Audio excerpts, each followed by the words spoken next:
In this video, I'll be showing you how to fix Netflix error code M7701-1003.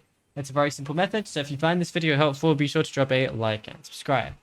Now, the first method to go ahead and do this is go over to your browser of choice, and then you're going to type in this exact thing right here. Under the default behavior section block, click the radio button to toggle sites can play protected content. You want to make sure that this is turned on. Also, ensure that sites can use identifiers to recognize your device. Make sure that that is also enabled as well. What you can also do is force update the wide vine decryption component.